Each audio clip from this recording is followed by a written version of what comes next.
Terima kasih pemirsa, Anda masih bersama Kembang Lambe hari ini. Pemerintah Kabupaten Nganjuk, Jawa Timur terus mengembangkan upaya di sektor pembangunan.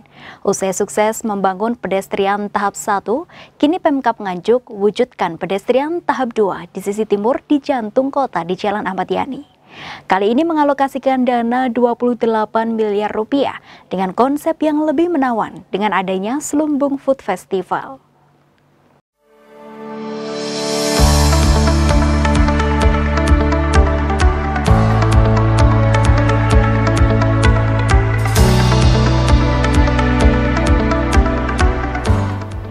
Pemkab Nganjuk terus berupaya mempersolek kota dan mengangkat perekonomian masyarakat.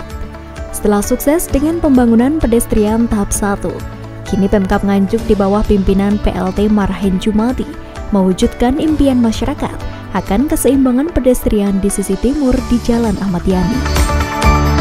Pada pembangunan pedestrian tahap 2 ini akan berbeda dengan pedestrian sebelumnya, di mana pembangunan tidak hanya mempersolek keindahan jalan, tapi juga memberikan ruang mainan dan geliat ekonomi kecil dengan ruang Selumbung Food Festival. Impian tersebut tidak akan terwujud tanpa dukungan dari warga Nganjuk. Karenanya Pemkab Nganjuk menggelar sosialisasi pembangunan pedestrian tahap 2 di pendopo Kabupaten Nganjuk.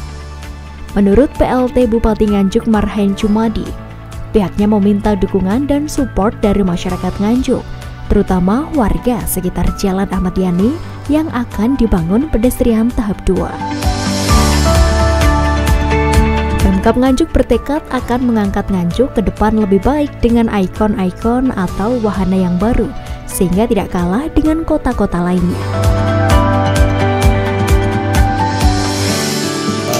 Dalam suasana PPKM darurat ini, pembangunan di Nganjuk harus tetap jalan, bahwa pembangunan tahap kedua koridor pedestrian Ayani ini kita mulai bulan depan. Sehingga hari ini kita sosialisasi kepada masyarakat di lingkungan sekitarnya, utamanya di Jalan Ayani. Tadi kita sampaikan rencana-rencana atau rancangan-rancangan pembangunan. Jadi kita sampaikan bahwa Nganjuk selama ini yang terkenal ada dua, Tegedo dan Gujangan. Saya juga lahir dari Nganjuk. Kita pengen Pemda, rakyat Nganjuk semuanya, Pemda di dalam hal ini pengen ayo kita bersama-sama mengajak masyarakat untuk membangun Kabupaten Nganjuk bersama-sama. Maka kami tadi sambil sosialisasi sambil minta dukungan, ayo kita bangun bersama-sama. Nganjuk ini milik kita bersama. Dan alhamdulillah masyarakat Nganjuk juga antusias. Masyarakat Nganjuk juga mendukung, masyarakat Nganjuk betul-betul mensupport pembangunan pedestrian di Jalan Ayani. Sementara Agus Frihandedi, Kepala Dinas Perumahan dan Pemukiman Kabupaten Nganjuk, mengaku untuk pembangunan pedestrian tahap 2 ini dengan pagu anggaran 28 miliar rupiah. Namun pemerintah Kabupaten Nganjuk tetap berupaya untuk menekan angka di bawah 28 miliar. Untuk pedestrian kali ini dengan panjang 2,5 km dari perempatan Ploso menuju alun-alun Nganjuk.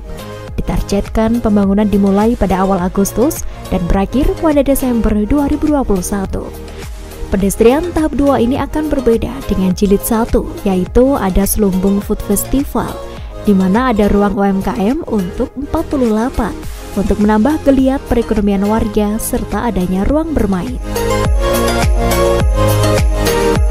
Diharapkan pembangunan ini tidak mengganggu kegiatan bisnis yang ada di Ahmad Yani. Artinya median tengah itu nanti akan kita bongkar di terakhir, sehingga itu bisa dipakai, penggarapan itu ada di sebelah timur, yang barat bisa dipakai untuk lalu lintas, dan begitu juga kebalikannya, yang barat dikerjakan, yang timur bisa dipakai lalu lintas.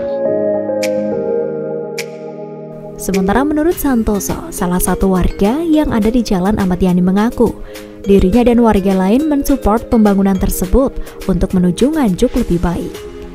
Ia meminta agar pemerintah tidak menutup jalan saat proses pembangunan, sehingga perekonomian warga sekitar Jalan Ahmad Yani tidak akan terganggu.